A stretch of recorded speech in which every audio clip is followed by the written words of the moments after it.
got the community there as I'm preparing to give evidence. They're going, brother, you've got to speak for us. You're our voice. You're our warrior. You've got to tell it what's happened. So I'm caught in this position between, okay, what do I do here? I thought, stuff it. And I swear in, so help me God, get in the witness box. Detective Chief Inspector, is there anything that you would like to say? And I just went, blah. And I don't think I took a breath for about 20 minutes. Geez, here we go. I'm going to be in trouble here. I gave evidence, and it's the only time I've ever experienced that. And again, it just sends a chill down my spine thinking about it. When I got out of the witness box, I got a standing ovation from the people in the courthouse. The chairman of the committee, after I've walked out of court, pulled me aside, and I thought, okay, here comes the reckoning. I'm in for it now. He pulled me aside and said, Gary, we told you specifically to stay within the parameters. And I said, I'm sorry, I got caught up with the emotion of the thing. And he said, actually, you did exactly what we expected you to do, probably wanted you to do. So they wanted me to, blow it open too. So I feel proud about that. Hey, everybody, welcome back to part 2 of this week's episode of Game of Crimes with Murph in the Morning. I say Murph in the Morning. Morning has nothing to do with the show. It's just my wife came up with it, and we thought it sounded cool, so that's why it's called Game of Crimes with Murph in the Morning. Thank you for coming back again. I know you enjoyed yesterday's episode with Gary Jubelin, who is a retired New South Wales, Australia police detective. Came off with a really fancy title that I would have to look at. It sounds like you're in charge, a detective chief inspector. Is that a high-ranking position? Yeah, it's a commissioned officer's rank. It's probably we follow a lot from the UK, so a detective inspector, that type of thing. If you've seen the UK crime shows, it sits at that sort of level. So a detective chief inspector in homicide, I was commanding or overseeing 3 sergeants and 6 constables on the homicide team, and then depending on the size of the strike force, who else you're supervising. So it was, to my way of thinking, Steve, it was just at that level where if I took the next step, I'd be out of the game. It'd be more the administration, the management side of things. And as a detective chief inspector, yeah, exactly. It just, a gun to the head, yes. That's what I would have felt like if I went the next step. I could still be hands-on. I could still be involved in the action. And, I enjoyed that. Yeah. I'm not going to say, unfortunately, I took those promotions and you do get out of the investigative side of things, but you're in a position where you can help others to promote their careers. And, I used to tell people, don't come to me because I have all the answers, because I don't. But what I do have is access to get you what you need to do your job. And that's where someone that's got the operational experience, when you do get to that level, that's the way. You're not telling people how to do the job unless they're coming to you from advice if you've done something similar. Right. But you get the resources, you get the roadblock to any other barriers so they can get on and just concentrate on doing what they should be doing. Exactly.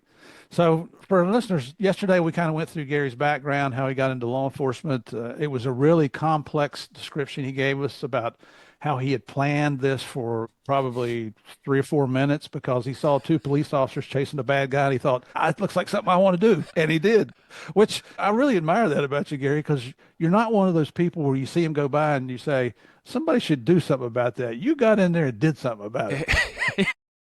I'd ever think, just, okay, I'll join the police. That looks like fun. There you go. And then for the next 34 years, you had a blast. Yeah, exactly.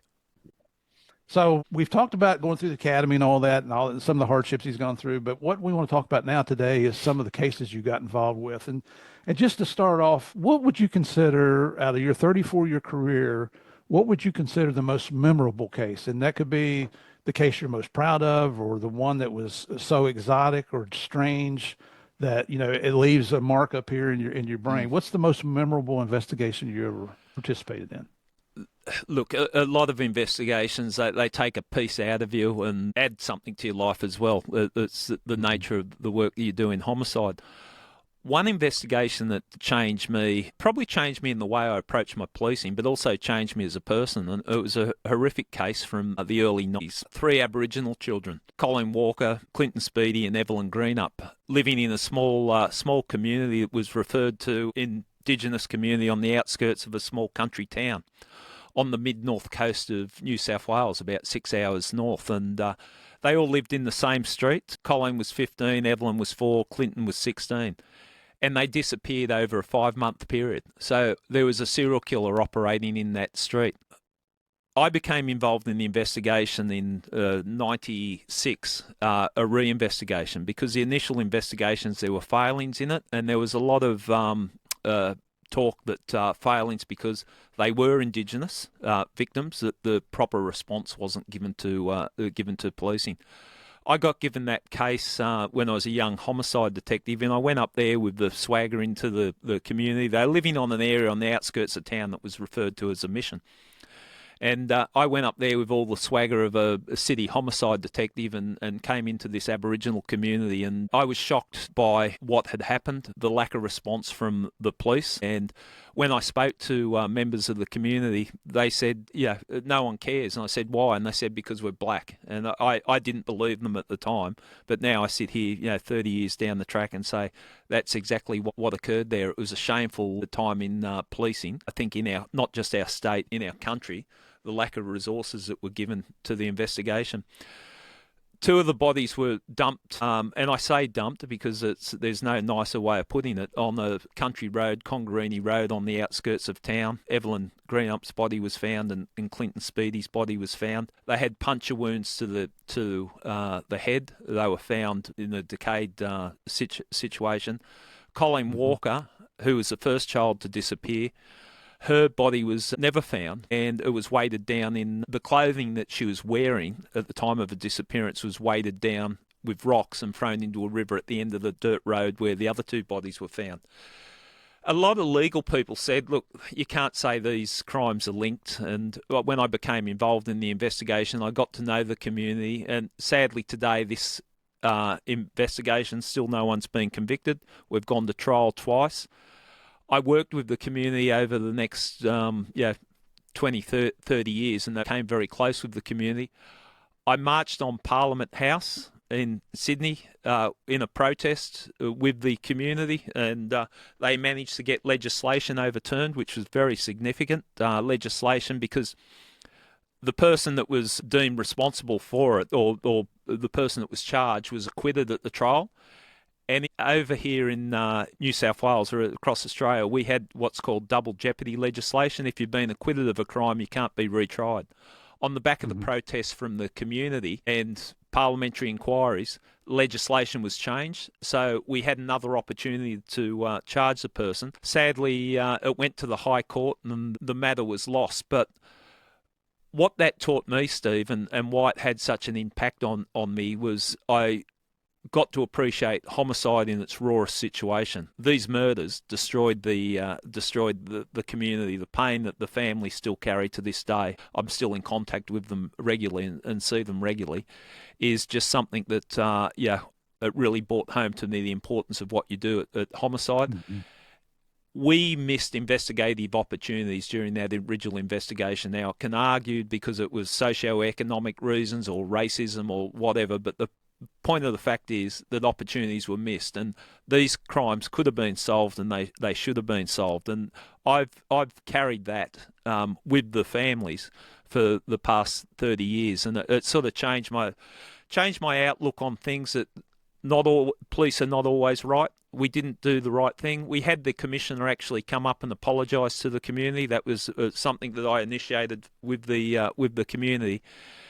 And that meant a lot to them, that the commissioner came up and said, and this is 15, 20 years after the children have been murdered, we're sorry, we could have done things differently. And that sort of, to me, set me the benchmark that you don't stuff up a homicide investigation, because the ramifications pass on to generation after generation. So that's probably had the most profound effect on me, and it sort of defined me, who I was and what I do in doing. I think it also played a part in my demise. I don't think it helped that I was marching on Parliament House with a group of angry people. Actually, and this is quite funny, I laugh at it now.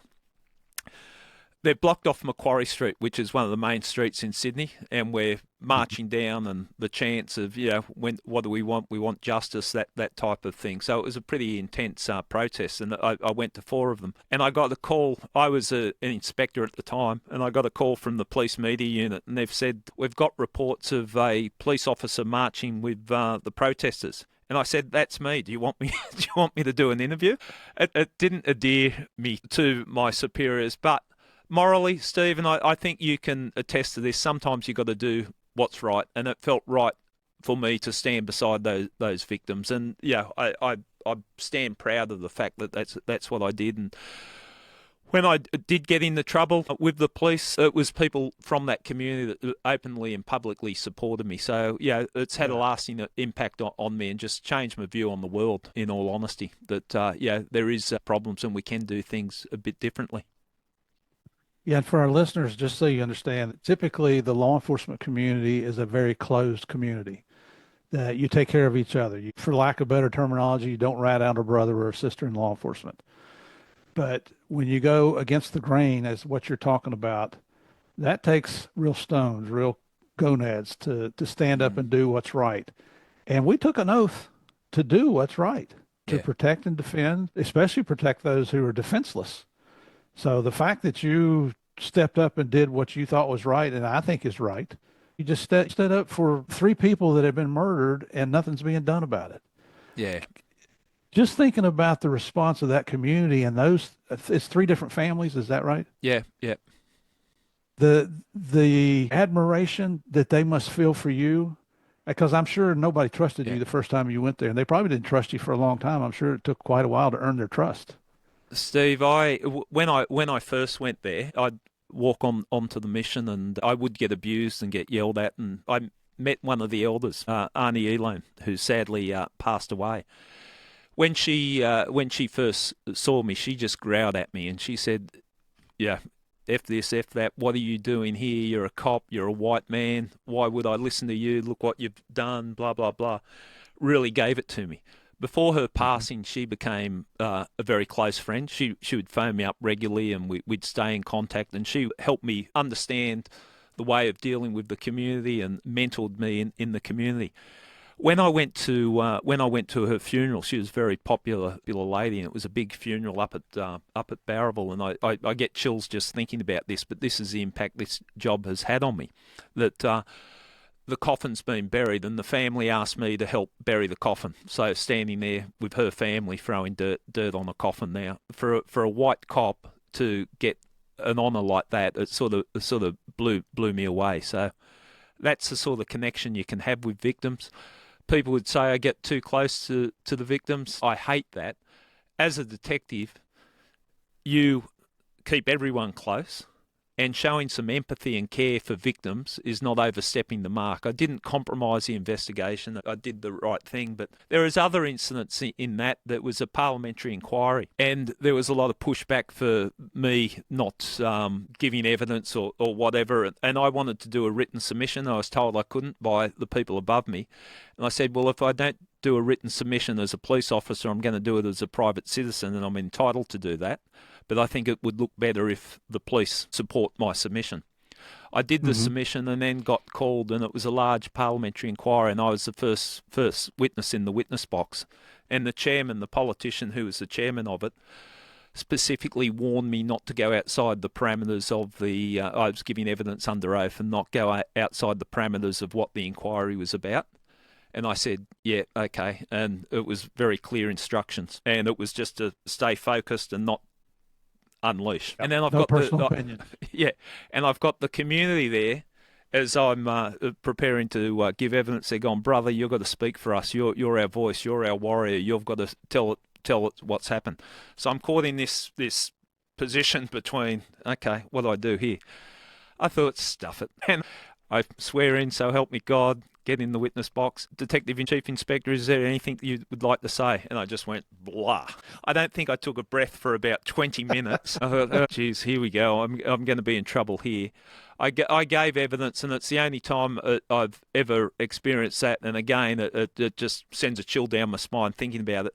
When I got out of the witness box, I got a standing ovation from the people in the courthouse. The chairman of the committee, after I've walked out of court, pulled me aside, and I thought, okay, here comes the reckoning. I'm in for it now. He pulled me aside and said, Gary, we told you specifically to stay within the parameters.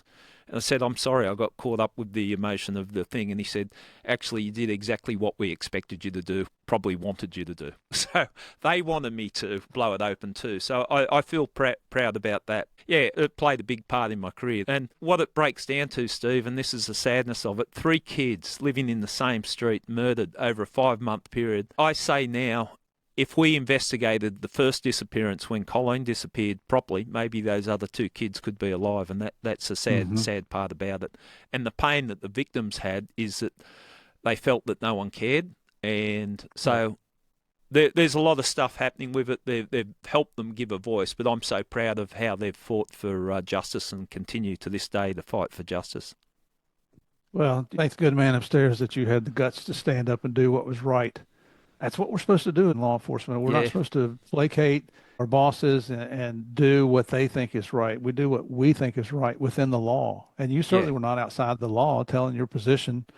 Yeah. And the sad part of that is that the politician there didn't have the guts to come out and say, tell us what really happened. You know, he's like, they're using you as the scapegoat, so no blowback on him. And if somebody's going to get in trouble, it's going to be Gary, because I went through the motion and said, don't do it. But we told him not to say that. Yeah. And you do see that a lot. I've felt that a lot in my policing career. They'll use you as a sledgehammer, and then if it comes out and it's all fine, they're all standing beside you. If it blows up, there's no one there. Yeah. Brings back a memory. My first supervisor in DEA, when I got to Miami in 1987, calls me in, and there was several of us new guys in there. Most of us had prior police experience, not all of us. But he said, I'll tell you guys right now, if you're right, I'll be behind you 100%. When you're wrong, you're going to catch it. I'm telling you right now. And I'm thinking, I don't need your help when I'm right. It's when I screw up unintentionally. That's when I need your help, but you're going to hang me out to dry. Yeah. So the respect level for my new supervisor went downhill very quickly. Yeah, it's not hard to stand beside someone when they're right. Exactly. Anyway, I mean, that is a very memorable case. That's something that you're continuing to live with to these days. Just out of curiosity, did you ever have nightmares or dreams about those type of investigations? Oh, not on that. You get overwhelmed with pain, and sometimes I see the families and different things where it'll feature on a documentary and different things. There's a really powerful documentary out that's on YouTube called The Barraville Murders that really encapsulates what the families have got through. But you carry that pain, but also, we talk about how you survive as long as we did in law enforcement. You also take energy from the families. Like, if I'm thinking, I'm just banging my head against a brick wall, the families would reach out to me and say, come on, we'd do this. And that sort of re-energizes me, because people say, how did you stay on a case for 25 years? Well, I stayed on the case because the families were there supporting me all the way through too. But in terms of nightmares, I don't wake up in cold sweats thinking about all the bodies you've seen and different things. There was a couple of times when I was involved in the thick of it with some organised crime murders where the pressure, and you're just sick of speaking to bad guys. There were a couple of times that I'd wake up and I didn't want to get out of bed, and I'd sort of sit on the end of the bed, shake yourself off and get back into it. But that was just pressure jobs where you're making decisions that if you get it wrong, there's no safety net and someone might die. That type of thing where they're active investigations. You felt the pressure there. But no, generally I cope pretty well with what you see and do.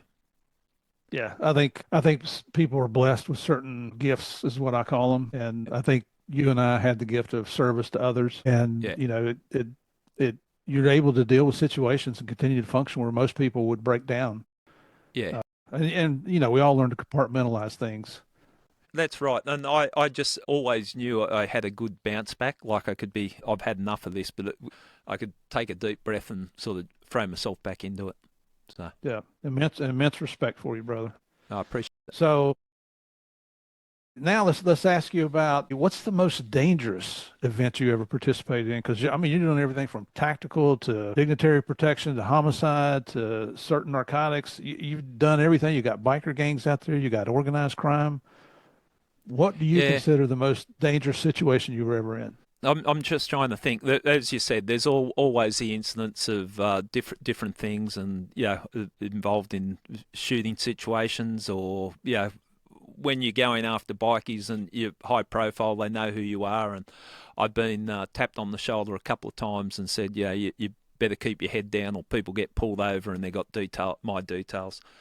Early in my career, it's a carload of bikies gets pulled over, and they've all got stuff about me, and it is not a good thing. I've had had a couple of marriages. In my first marriage, and the mother of my children, where we're living, a person, and it wasn't a big investigation, but he just became obsessed, would be passing round my address to local crooks and saying, this is where Jubelin lives. He turned up at my mother-in-law's place and made inquiries, and then also made it known that he knows where my son goes to preschool.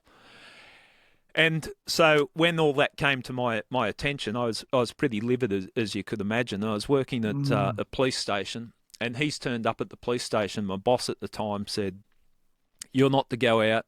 I'll handle this." And I sort of sat there for, I think, a millisecond or less.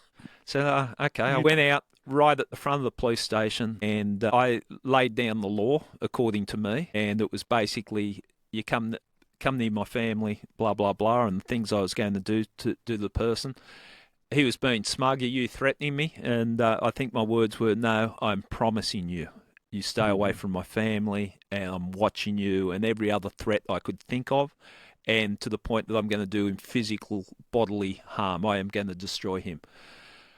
I go back in, and the boss goes, "I told you not to come out." I said, "Well, John, what would you do in that situation? Your family, your situation."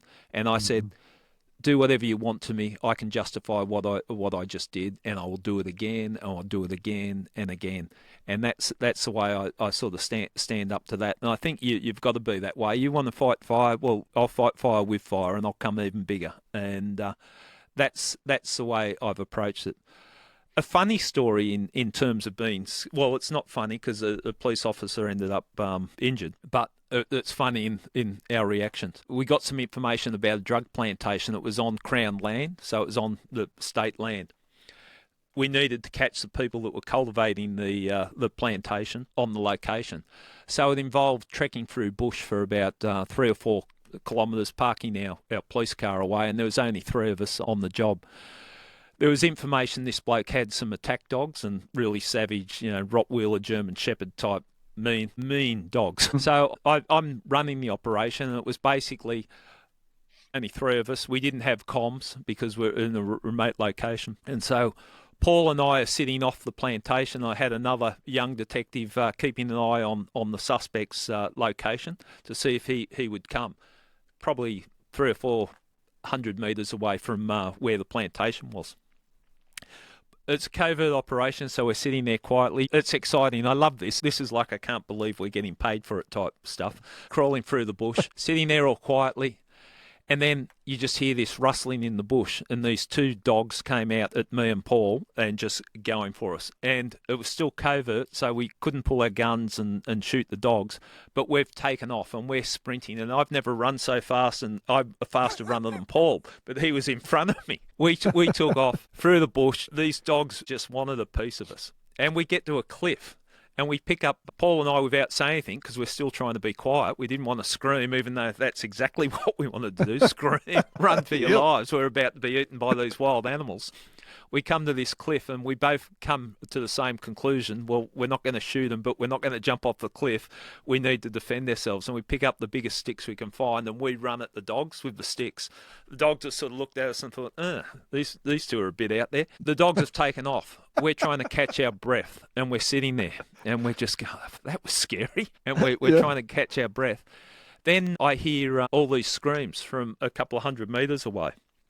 And then I hear my name called out, Gary, Gary, quick. And then I hear three gunshots and Oh. dogs. And I'm thinking, oh my God. I thought the person crawling out was obviously the young police officer I left there. So Paul and I start running back in the direction of where the gunshots and the screams are coming from. And then this young cops come running round, and he's got a light shirt on. His just whole chest is covered in blood, and he sees us and just collapses. And Oh. I'm thinking that this is not good. And it wasn't good, but I thought he had a chest wound because it was just covered in blood. But what had happened, the dogs had attacked him and got him to the ground. He's wrestling with his gun and trying to keep the dog off, and he shot half his hand off trying to defend himself. Yeah.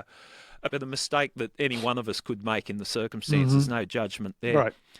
But we Right. didn't have communications, and half his hands blown off. We'd take his shirt off and bandage him up, and then we've got to try and get him to help. And we're 2 or 3 kilometres away from our vehicle, and we found a house, and we knock on the door. And this is the type of stuff, Steve, you can't make up because no one would believe you. It's probably 10 or 11 o'clock in the morning. We knock on the door of this house, and it's a desolate, isolated area in bushland, so it's obviously people that want to keep to themselves. This lady opens the door, and she's drunk, and she invites us in for a drink. We're standing, this bloke covered in blood, carrying him.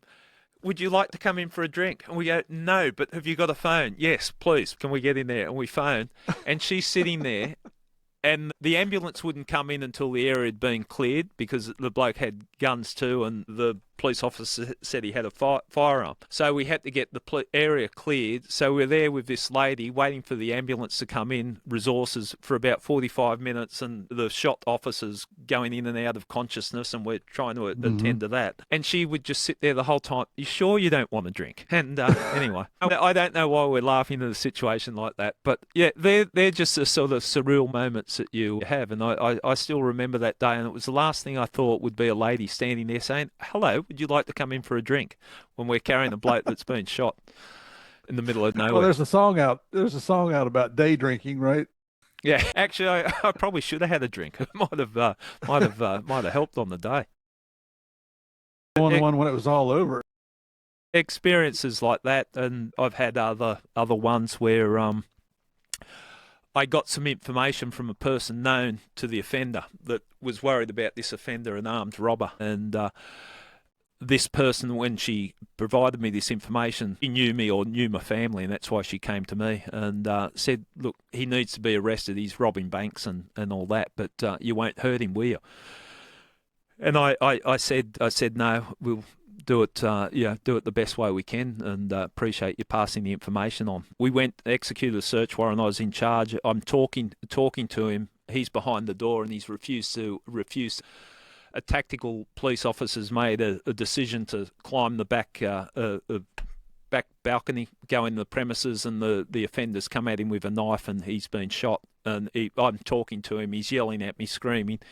And then I hear a gunshot, and that's when he was shot and killed. And we kicked the door down, or tried to shoulder charge the door down and bounced off it, then kicked the door down and come in there. And there's this person that I'd told someone that we wouldn't harm him, and he's laying there. We tried to bring him back to life. So that one rocked me, actually, because I thought I didn't join the cops to see people killed like that, and did what I think a lot of cops do, and probably we shouldn't do. The people come in and the psychologists come in, how are you feeling? You're right with this. Back in those days, Steve, they'd sit you around in a circle, so all the cops that you're on the operation with, and go, has anyone got a problem with this? And I'm thinking, I've got a problem, but I'm not going to put my hand up and say I've got a problem. Yeah, Right. I've just seen someone killed someone I promised not to harm. So they've improved things now, but yeah, that carried heavily on me for a couple of nights. I just thought maybe I don't want to do policing when you see that. You don't want to see people hurt like that or killed in that instant. But yeah, you get over it and you get conditioned to it, and you move on. You do. Yeah, you do. And that's why I say I think we're blessed with that ability to compartmentalize, and it's the same way here. I got in a shooting where my partner was shot and the informant was killed in Miami, and They keep saying, Murph, you got to go for counseling. Yeah, I'm good. I'm good.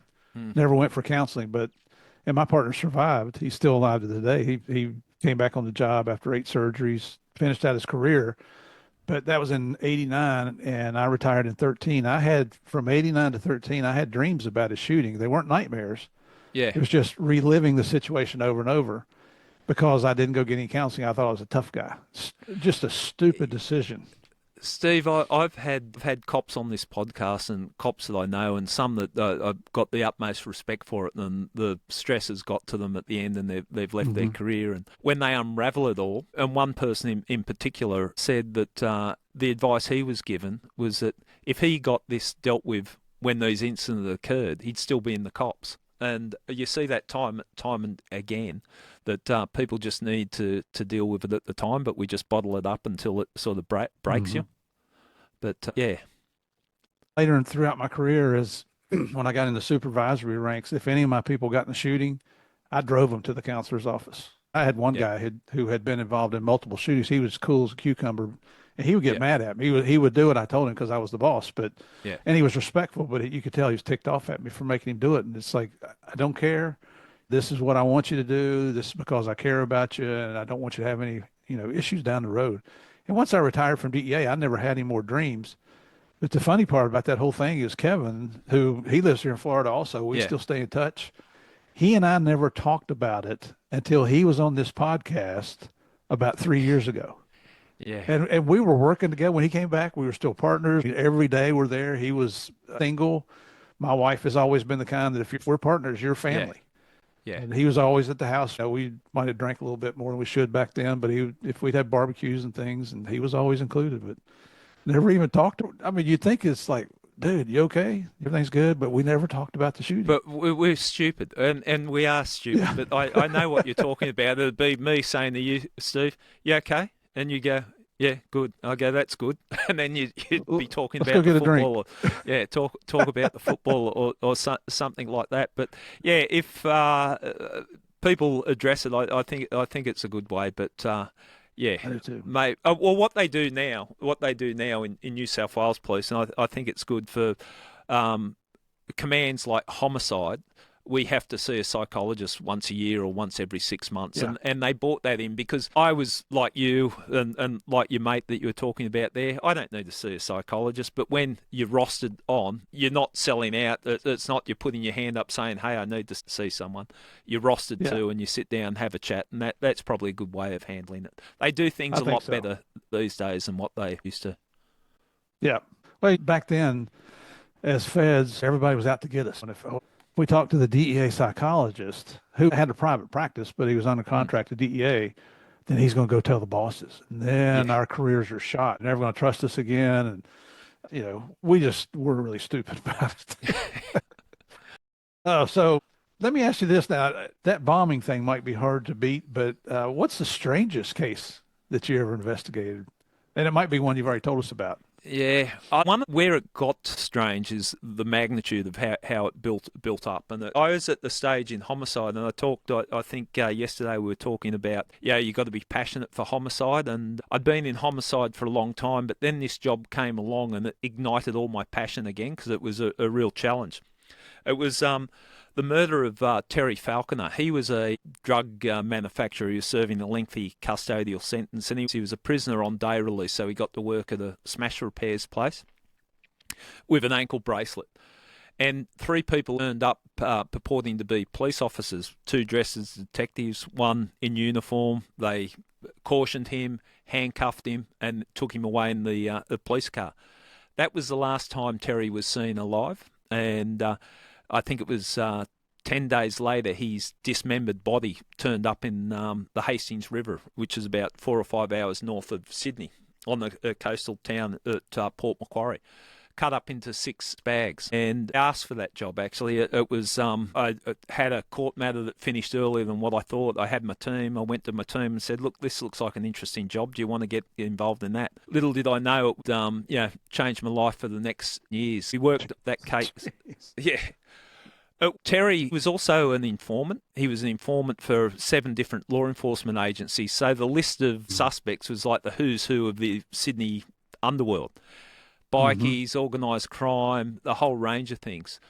Anyway, and when I talk about these cases, it's always a team effort. Like if I'm saying I, it means I and the rest of the team. We worked on that case for about 10 years. It stopped. It was the informant that had the bomb. When he came into the investigation, that gave it direction. But the further we looked into the case, the more crimes that we uncovered. And murders up on the Gold Coast, a Victorian gangster murdered. So it was across the country. And I think we had something like 8 or 9 open murder investigations we were looking at the time.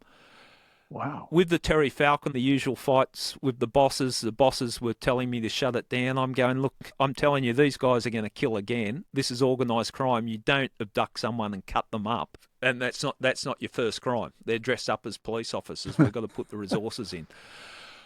I went to Gang Squad and I basically dragged the case with me, and that gave me a bit more freedom, so I worked on it. It had its highs and lows over 10 years. In the end, a couple of interesting ones. We found one of the people on the investigation we uncovered was a contract killer, Sean Waygood. He's dead now. I can mention his name. He died in jail. Sean Waygood, we had phones off, was talking about, I've got this great job. I'm going to meet you somewhere. They were talking in riddles on the phones when they got the phones off. And I don't know if you've got it in the US, but there was this child's cartoon called Teletubbies. And they were calling each other characters from the Teletubbies to protect their identity. We had an analyst that sort of cracked the code, and we anticipated where they were going to meet. It was a service station on a highway somewhere at 2 o'clock in the morning. We sat covertly taking photos of them. These two groups meeting, showing photos. What we didn't realise at the time, it was a photo of the person they were going to kill, and that was a person from Victoria. He flew up to Sydney. It was a drug deal that's gone wrong. An Asian crime syndicate had sold some drugs or bought some drugs, and there was a dispute over the quality. And Paul walked out of the hotel room after he landed in the airport, said to his girlfriend, if I'm not home in half an hour, I'm probably dead. He wasn't home in half an hour. He was killed by the people that were associated with the contract killers. Big web of organised crime. We brought it to a crunch 10 years after Terry's disappearance. There was people on the run. We knew they were going to meet, and we brought our SWAT team in to arrest him in a high risk operation. From that, some of them rolled. Sean Waygood, the contract killer, he rolled under the pressure, and we ended up locking up 14 people, and I think there was 130 charges all up. And wow, I'm really proud of that job, but the brutality of the people that we're going after, just to give you a sense, and I know it's a true crime podcast, so people probably are prepared for it, but we went to the location where they cut his body up. It was a shed, and one of the people that rolled took us there that was involved in this. They hung him up on a metal hook, suspended him, ripped his teeth out, and then cut him up whilst hanging on the hook and dispose of his body that way. The brutality of people that are prepared to do that, and that's what I would argue with the bosses when I was working that case with the team. We'd argue, if they're capable of doing this, we've got to stop these people. We've got to stop these people, or other people will be killed. And that's what we set out to do. And I'm proud of the results that we got, but it was one that really sort of pushed me to the limit. And then on the back of that, I had a bit of an experience, not unlike yours, on the scale of yours, but a TV series was made about that particular investigation. It was one of the most popular shows in Australia at the time, Underbelly. And the writers approached senior police, and it was the second or third series, said we want to do a story about police operation, the cops taking on organised crime, that type of thing, and they steered it towards our investigation. So the senior police gave the writers permission to follow us around while we're still investigating the case. And I said, look, yeah, I know, because the previous series was about police corruption, and I think they wanted to show, well, look, there are still good police around and we're doing good work and we can take on these bad guys. But yeah, I'm walking around running this investigation, got writers there with permission, and I said, look, I don't think this is appropriate. It's not a good look when we've got writers, coming into the squad and that type of thing. But they end up doing an 8-part TV series on it, and I think that changed my trajectory in cops, in that it put a target on me. Like I enjoyed it. I had no problems with the way it was portrayed, and that it sort of, as a working cop, and you're being portrayed in a TV show that people are watching, it was a little bit confronting. But I was proud of what we did with the job. So when you're talking about being confronting, you're talking about internally with the police department.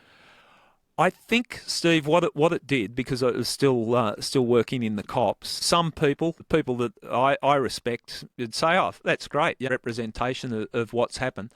Other people that I would say weren't the real people that weren't working, they were slightly pissed off. "Why aren't you making a TV series about me?" And I'm thinking, well, probably because you don't do anything. You sit behind a desk, that type of thing. So there was a little bit of that, and then when you go to court, I think I got an extra serve by the defence barristers sometimes, because they want to make that's that dude from Underbelly. Let's carve him up in the witness box. So I think there was a little bit like that.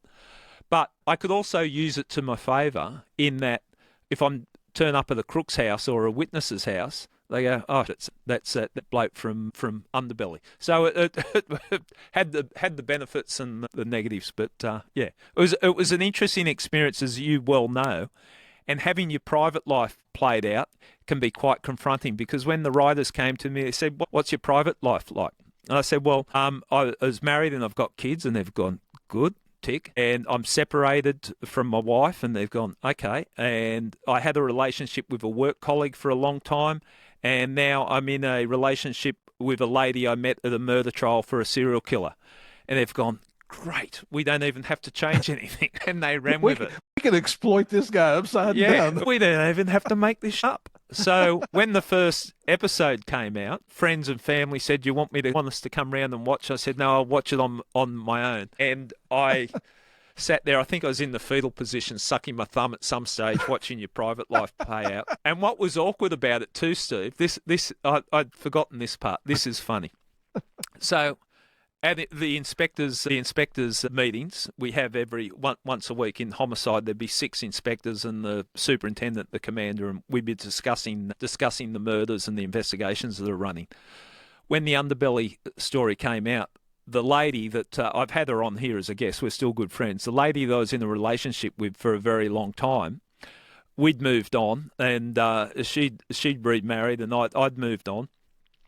But we were still working together in Homicide. She was one of the inspectors and I was one of the inspectors. And we've come into work after the Underbelly played out the next day with some love scenes and different things.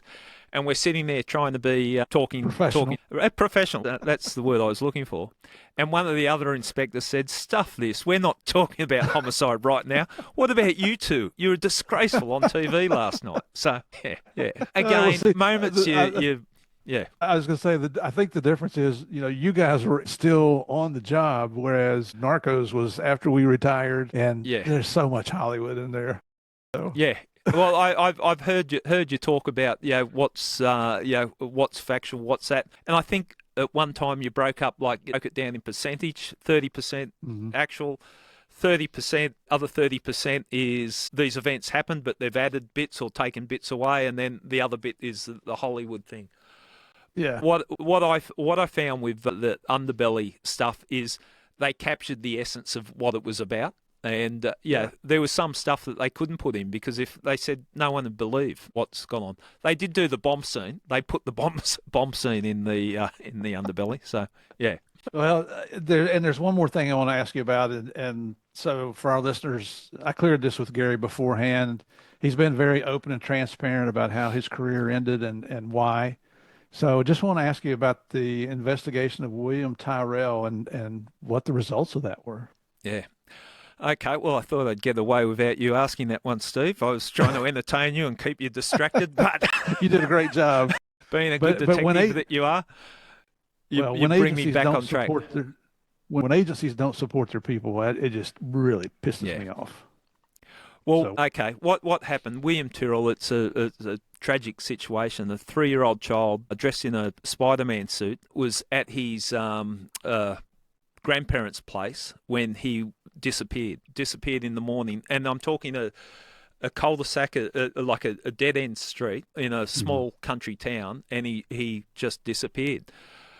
there's an iconic photo, if you look up William Tyrrell, that was taken just before his disappearance, of he's sitting in a Spider-Man suit on the back deck playing with his foster mother and foster grandmother. So it captured the attention of the whole country. And I wasn't involved in the initial investigation. I took over the leadership of the investigation 5 months into the disappearance, and I worked the investigation for 4 years, led the investigation as the detective inspector.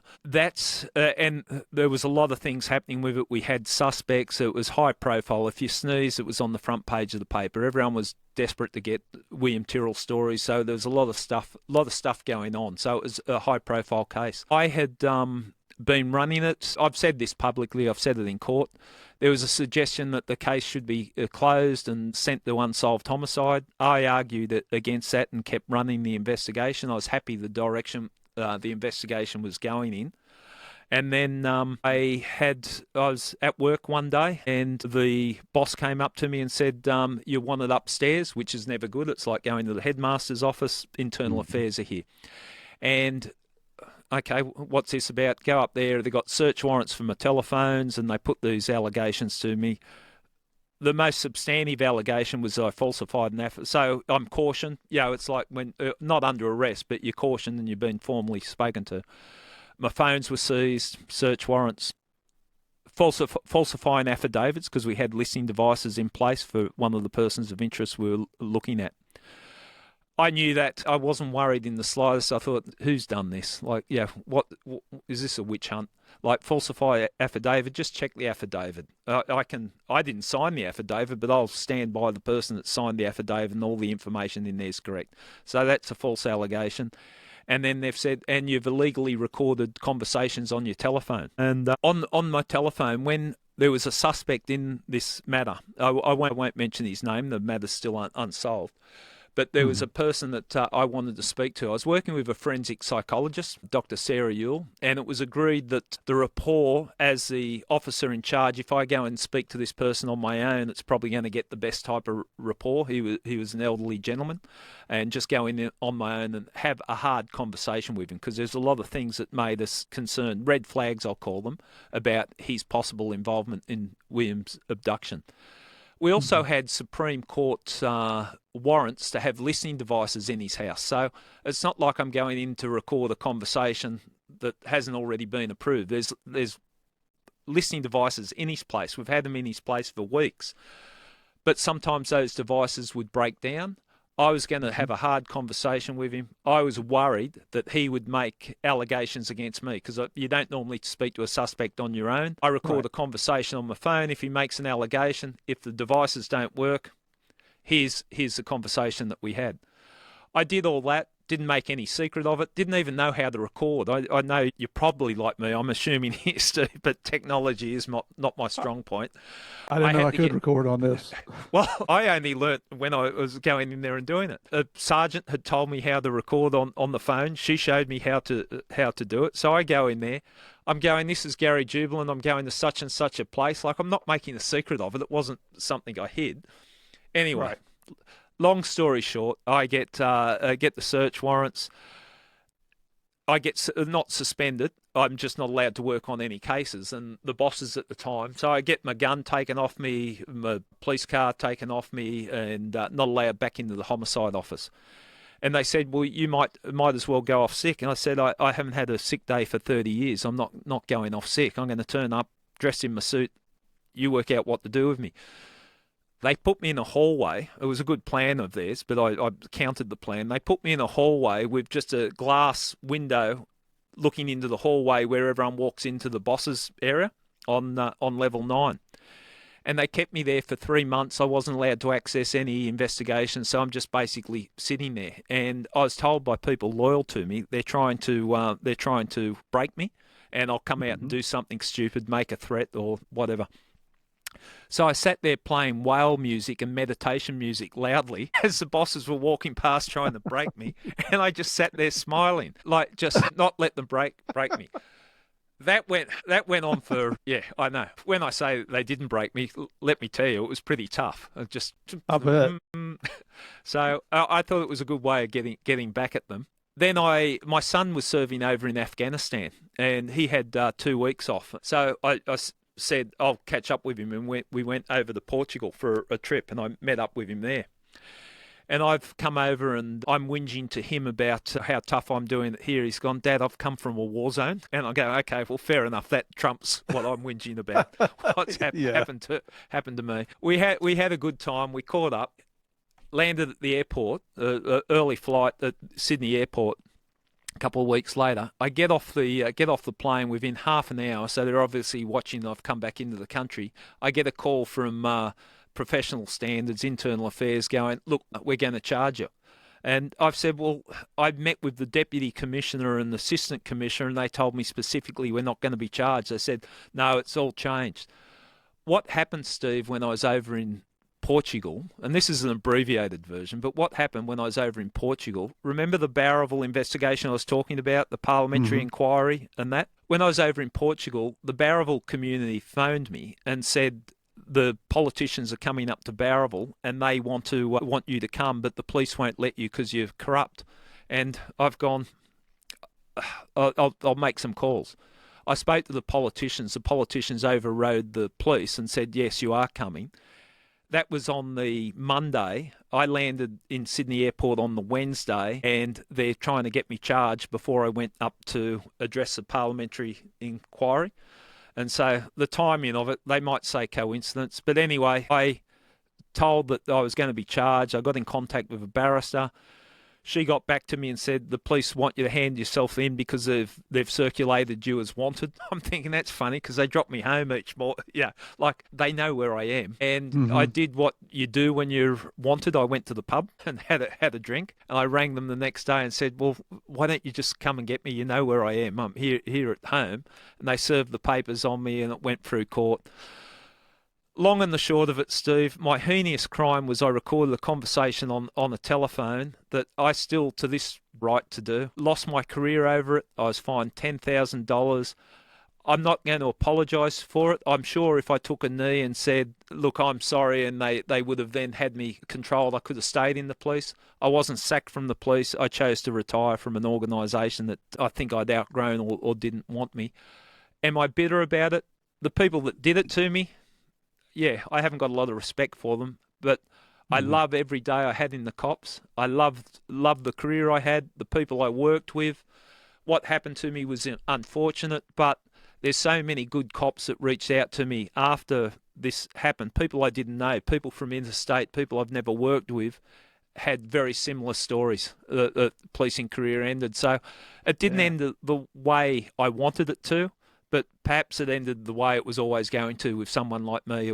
There was going to be a crash at the end. But since then, my form of revenge is not be bitter about it, is to get on and enjoy life and look back with fond memories of the times that I've had. And since I've left the cops, it's opened up doors, like doing this podcast. I worked for years with 60 Minutes. I was contracted with 60 Minutes, a TV show, and doing some stuff there. I've had a fascinating time since I've left the cops. I miss it, but Yeah. Just a quick question was that illegal for you to record that phone call? Because you're consenting to the call. Yeah, it was on my phone. The conversation, sorry. Yeah. So on the phone, under the Listening Devices Act, my interpretation of it, and a lot of legal people support this, is that you can record a conversation without the other party knowing if you have reasonable cause to protect your lawful interest. Now, that was the legislation I was relying upon, that I'm speaking to the suspect. I'm not telling him I'm recording this, but I'm doing it to protect my lawful interests if he made allegations against me. The irony of it was when we went to court and the trial, and it was humiliating. Like get off the train, and I'm walking to court, and I've got cameras there. The court was full. It wasn't a good time, but I thought I'm not going to bow my head. I walked in proud, walked through the front door, didn't sneak in, and but when the person I was recording the conversation with gave evidence, he said, and not verbatim, but along the lines of, and we've already listened to the conversation I recorded. The courts had listened to it. And then he said, Jubelin was going to come back and put me in jail the next day, and he did this and he did that. All the things I said I was worried about him doing, he said in the witness box. I thought at court we'd all get up and go, "Get out of here, you idiots." But no, I was convicted. But Steve, it's changed my view on things. I have an appreciation of what having the power of the state coming after you, but I'm not ashamed of what I did. It wasn't for personal gain. I didn't cross the line. I was investigating the abduction of a 3-year-old child, and sadly, that's been what's been lost with this.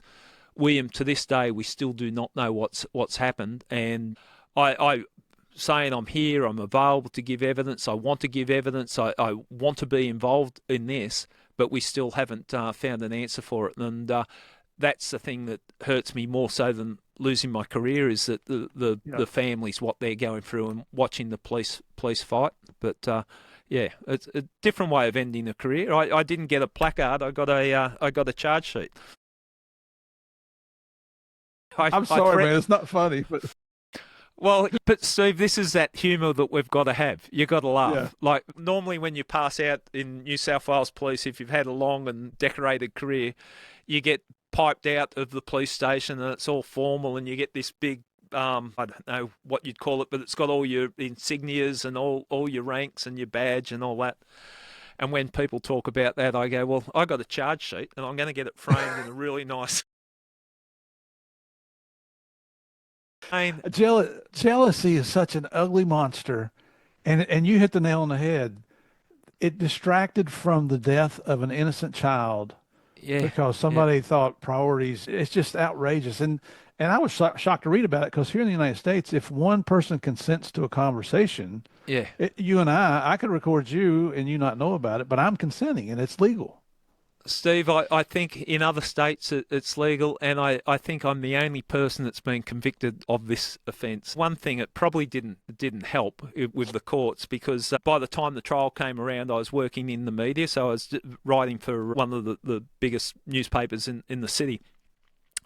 And so I had access to, I could put it on the front page. And after I went to court before the decision had been put down, because there's threats of what's going to happen to me, and I can write the article, but I'm never sure of the headline. But there's a picture of me on the front page of the weekend paper, standing on the beach with my arms crossed, going, "I'd rather go to jail than pay a fine." And my barrister phoned up and said, "Gary, you are a difficult person to represent." And I said, "But I mean it." And people think you're kidding, but there was a principle involved here. Like, if they're saying, right, I'm so bad, you're going to have to humiliate me and convict me, send me to jail. And it was almost like, and I meant that, and I know I'm not going to be too popular in jail, but I meant that as a challenge. Like, I haven't done anything wrong.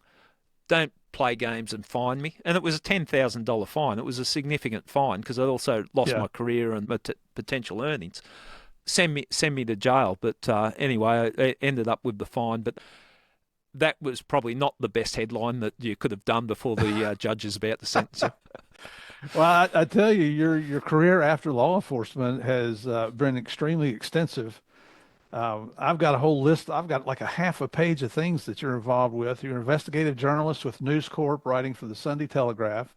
You've co-authored 2 #1 true crime bestsellers, I Catch Killers, which you've got there on the counter with you, and Badness.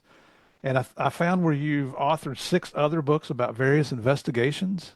Yeah, just right? Not authored, but just where I've been quoted or contributed to other investigations where they've talked about investigations that were run or involved in. So. You're the host of one of the most popular podcasts in Australia, and it sounds to me like you're branching around the world now, which is fantastic. It's one of the top-rated podcasts over there. You've hosted 2 podcast series, one predatory about pedophiles and one called Breaking Badness, in which you went inside a maximum security prison. That right there tells me you need counseling. Contributor to TV program 60 Minutes and Under Investigation. You're portrayed in the TV series and movies Underbelly Badness and A Model Daughter. Consulted in numerous TV series, including Underbelly, Janet King, Crownies, and more. You've even toured Australia with your I Catch Killers live events stage show. That's really cool, man. I know. You sit here and I'm laughing because you know and I know. How the hell did it get to this? How? And I think it's just enjoying yourself and taking the challenges. The live show was terrifying. I was absolutely terrified when I'd done a lot of public speaking and all that, but you'd know better than I do. when people are paying to come and see your show, pressure, and there was a mate of mine who was an actor. They offered me up to do the show, and I said no, and they said, well, what if we get Rob Carlton involved? He can do the show with you. COVID hit, and so it got put off a couple of times. We had all the places booked around the country, and then there was a window of opportunity and said, right, the show's on. And then Rob said to me, I thought it'd be sitting down Q&A. He's gone, no, idiot, this is the theatre. We're going to take the audience on a journey. So I had about 40 minutes of monologue to learn, like timing. And I'm going, Rob, I don't know if I can do this. He's gone, you're playing yourself stupid. It can't be that hard. So I'm taking people to the crime scene and that. But I was so nervous. Before we went out on stage the first time, Rob's doing his sound warm-up, doing A or whatever he does, and I stuck my head over and said, what are you doing? And he's gone, I'm just warming up before we go on stage.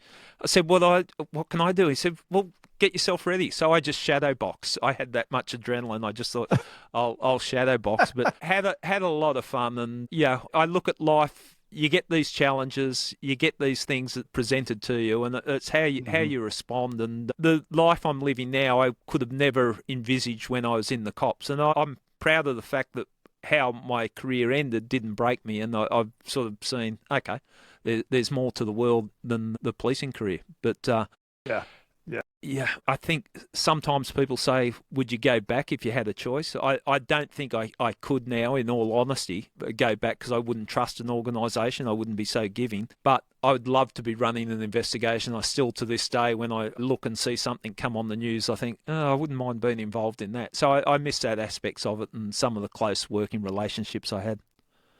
Yeah, you talk to your friends who are still on the job and they start talking. Like guys will call me just to catch up, and they're still working cases, and they'll start, what are you working on? What do you got going? And they'll start telling you about it. I'm like, okay, have you done this? Have you done that? Have you called this person? And I'm hitting them with all these questions because now your investigative brain is kicked into gear. And they're like, hey, old man, we got this. We got it. Yeah. But you're right. And you've got to check yourself, haven't you? I know what you're saying. No, we can do this without you. You're sure? I'm here if you do. I know what you're saying. I was just so surprised when I retired from DEA that the agency continued to function without me. How could that be? Well, you can imagine my surprise. They're still investigating homicides. But people that go before us warn us of that, don't they? Like your mentors, the people that go before you always say, Gary, Steve, you're just a number. You'll move on and someone else will take it on.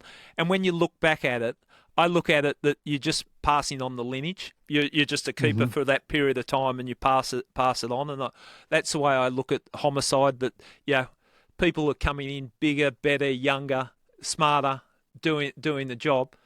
Had the period of time, and I was fortunate enough to have that period of time, and loved every moment of it. Right. I mean, life's been good. I have no complaints. It would have been better if my partner hadn't gotten shot, but he recuperated. But other than that, I had a blast. Yeah. So we're coming to the end here. Everybody, I'm going to put this up so you can see it. But if you want to find more out about Gary, his podcast is I Catch Killers Podcast. You can find him on YouTube at True Crime Australia. On Instagram, it's at I Catch Killers. On Facebook, I Catch Killers with Gary Jubelin. And his last name is Jubelin. TikTok, I Catch Killers Podcast. LinkedIn, Gary Jubelin. And check out the website, icatchkillers.com.au. That'll get you on to more information. His books are, again, I Catch Killers and Badness. Where can people find those books? I think you can get them online, like order them online. I probably should be better prepared for that, shouldn't I, Steve? When I've got the product placement here, where can you get them? I'm not sure. Online, if you look up either Badness or iCatch, you'll see online, and you can order them, have them delivered. There you go. I mean, show this guy some love out there, supporting what the things he went through at the end of the career. Unfortunately, we've had so many people here on the show that have experienced the same things, and you just think surely the Aussies are not going to do that. They're better than that. But like I say, jealousy is an ugly monster, and people will react in very different ways. I think your publisher is at HarperCollins Publishers. HarperCollins, yeah. Yeah. So that's one of the big boys. So Gary, man, it's been a hoot having you on here. Thank you so much. Thank you for having me on your show. I just sincerely hope I don't drag your ratings down. You never know. Likewise, if this is the end of both our careers as podcasters, Steve, we've got each other to blame. Well, we'll meet up in some neutral country and enjoy a cold drink and, commiserate Yeah, with each other and do something. But your honesty and your transparency is greatly appreciated on here. I'm the first to yeah, say on this show, nobody hates a bad cop more than a good cop. You are yeah, not a bad cop. That's not what this is all about. It's nothing more than simple, stupid jealousy, which resulted in running a career of a dedicated law enforcement professional and a killer getting away after kidnapping and murdering a 3-year-old child. It's unconscionable. It's yeah, unforgivable, the things that go yeah, on. But you coming yeah. on and telling the story, and I certainly, after I said it, that I talked to you beforehand, and you said, well, I thought we were going to get away. I thought, oh, crap, maybe I shouldn't have said it. I just wanted to make you feel bad, Steve. But You did, but I'm over it now. oh, okay. Well, what you just said, and coming someone from you, and you probably hear it from all the guests, but your career is something that I look up to and admire, and I got to say, I might even be a little bit jealous of. You talk about that horrible Wow. jealousy, like some of the cases Yeah. you've worked, but it's always good talking to a former cop or someone that's lived a life. So it's been great, and let's try and stay in touch. Thanks for having me on. Absolutely. Absolutely, brother. And for all the listeners out there, check out Gary, check out his books, make up your own determinations. Don't take what I say as the absolute truth. I expect you to do your own research and you decide what's true and what's not true. But I thank you so much for continuing to come back every week. If you haven't signed up and subscribed on YouTube, please go over to YouTube, type in Game of Crimes Podcast at the top, hit that subscribe button, hit the like button, download some of the episodes, and send me your comments. I even like the ugly comments, so send them on in here. I enjoy reading them. I know they say you're not supposed to read the comments. Murph can't help himself. I'm going to read them, and you just say whatever you want, man. Free world, right? But I appreciate you coming back every week. But I know why you do it, because you love coming and playing the biggest, the baddest, the most dangerous game of all, and that's the game of crimes. God bless everybody. Stay safe. Gary, thank you again so much, brother. Thank you.